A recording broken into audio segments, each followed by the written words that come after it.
மகாபாரதத்தில் யட்ச பிரசன்னம் எனப்படும் இந்த பகுதி மிகவும் பிரபலமானது. பாண்டவர் வனவாசத்தின் போது ஒரு நாள் அந்தணர் ஒருவர் பாண்டவர்களிடத்தில் ஓடி வந்தார். என்னுடைய அரணிக்கட்டை ஒரு மானின் கொம்பில் சிக்கிக் கொண்டது. அந்த மான் ஓடிவிட்டது. ஆகவே என்னால் யாகத்திற்கு தீ மூட்ட முடியவில்லை. நீங்கள்தான் அதை மீட்டுத் தர வேண்டும் என்றார்.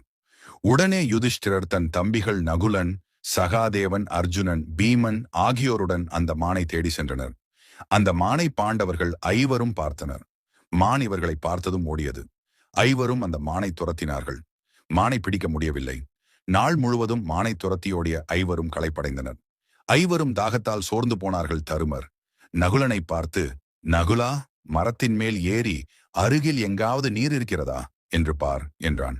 மரத்தின் மீது ஏறி பார்த்த நகுலன், அண்ணா, சற்று தொலைவில் ஒரு குளம் தென்படுகின்றது என்றான். நகுலா, நீ அந்த குளத்திற்கு போய் எங்கள் அனைவருக்கும் நீர் கொண்டு வா என்றார் தர்மர். நகுலன் குளத்தை அடைந்தான். குளத்து நீரில் இறங்கி கைகளால் நீரை அள்ளி குடிக்க முயன்றான். அப்போது ஓர் அசரீரி ஒலித்தது. நகுலா, இந்த குளம் எனக்கு சொந்தமானது. எனவே நான் கேட்கும் கேள்விகளுக்கு முதலில் விடையளித்தால் மட்டுமே நீ நீரை பருகலாம் என்றது. நகுலன் அசரீரி வந்த திசையை பார்த்தான். அருகில் இருந்த ஒரு மரத்தில் கொக்கு உட்கார்ந்திருந்தது. ஒரு கொக்குக்கு இந்த குளம் சொந்தமானதா என்று நினைத்த நகுலன் நீரை கைகளால் அள்ளி குடித்தான். மறுவினாடியே மயங்கி விழுந்தான். தருமன் அடுத்ததாக சகாதேவன், அர்ஜுனன் மற்றும் பீமன் ஒருவர் பின்னொருவராக நீர் எடுத்து வர அனுப்புகிறான். அனைவருமே குளக்கரையில் நீர் குடித்து மயங்கி விழுகிறார்கள். தருமனுக்கு தன் தம்பி நால்வரையும் காணாமல் கவலையடைந்து குளக்கரைக்கு சென்றான்.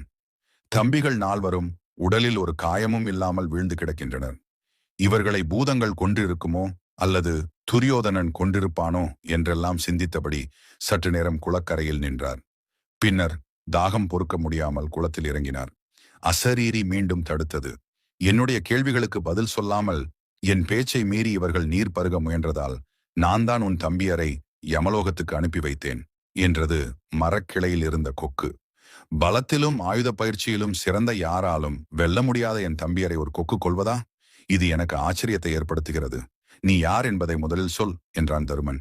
நான் இந்த நீர்நிலையில் வாழும் பறவை இல்லை.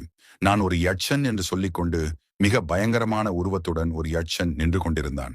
தர்மபுத்திரனிடத்திலும் என் கேள்விக்கு பதில் சொல்லாமல் நீ இந்த நீரை பருக முடியாது என்றான் யட்சன். தாகமாக இருந்தாலும் அவனுக்கு கட்டுப்பட்ட தர்மபுத்திரர், உன் கேள்விகளை கேள், எனக்கு தெரிந்த வரையில் பதில் சொல்கிறேன் என்றார். எந்த மனிதன் துணை உள்ளவனாகிறான்? தைரியமுள்ள மனிதன் துணை உள்ளவனாகிறான். எவன் சந்தோஷத்தை அடைகிறான்? கடனில்லாதனாகவும் பிழைப்பதற்காக ஊரை விட்டு ஊர் செல்ல வேண்டிய நிலையில் இல்லாதவனாகவும் தனக்கு வேண்டிய சிறிதளவு உணவாகிலும் வீட்டிலேயே கிடைக்கப் பெறுகிறவனாகவும் எவன் இருக்கிறானோ அவன் சந்தோஷம் அடைகிறான். வீட்டில் இருப்பவனுக்கு தோழமை தருவது யார்? அவன் மனைவி.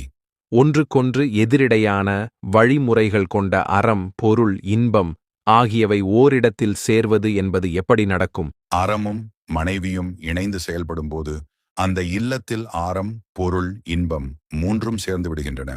எது தினந்தோறும் நடக்கும் நிகழ்ச்சி? உயிரினங்கள் இறந்து யமலோகம் சென்று கொண்டே இருப்பது. எது ஆச்சரியம்?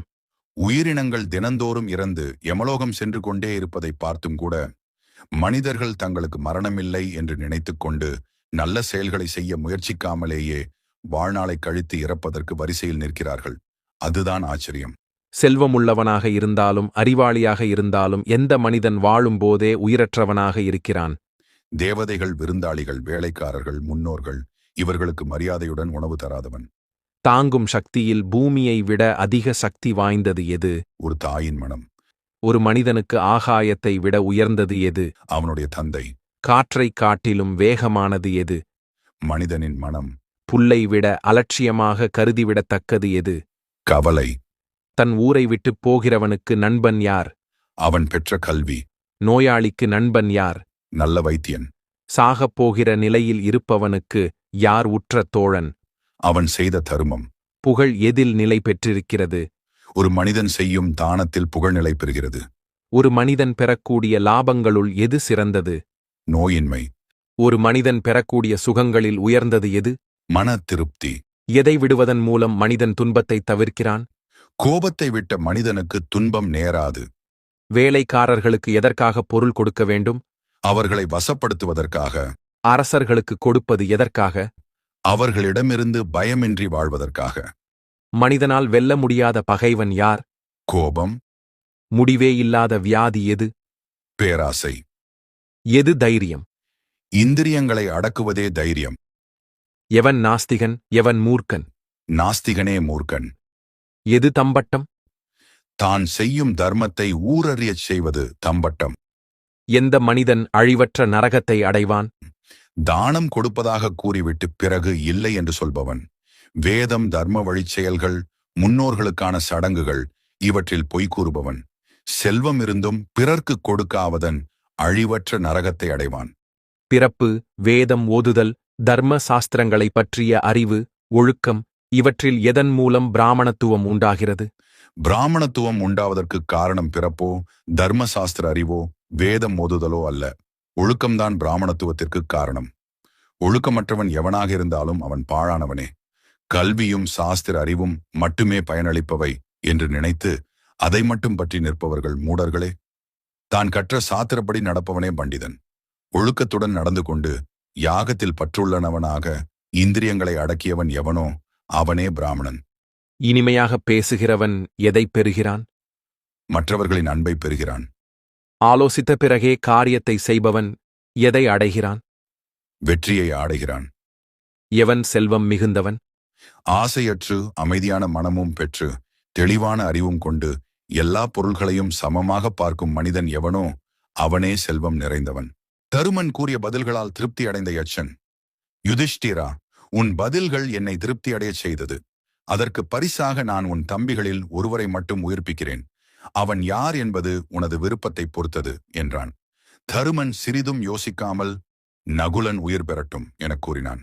யட்சன் ஆச்சரியமடைந்து, நீ இழந்த உனது அரசை பெற பீமன் மற்றும் அர்ச்சுனன் முக்கியமல்லவா? அவர்களில் யாரேனும் ஒருவரை கேட்காமல் நகுலனை கேட்கும் காரணம் என்ன? யட்சனே, தர்மம்தான் முக்கியம். அதற்குத்தான் இறுதி வெற்றி பீமனோ அர்ச்சுனனோ. அதற்கு முன்னால் ஒன்றுமில்லை. எனது தாயார் குந்தியின் புதல்வனாகிய நான் உயிருடன் உள்ளேன். எனது சிறிய அன்னை மாத்ரியின் பிள்ளை ஒருவன் பிழைப்பதே தருமம் என்றான். தருமனது இந்த சொற்களினால் மகிழ்ந்த யட்சன் எல்லோரையுமே உயிர்ப்பித்தான்.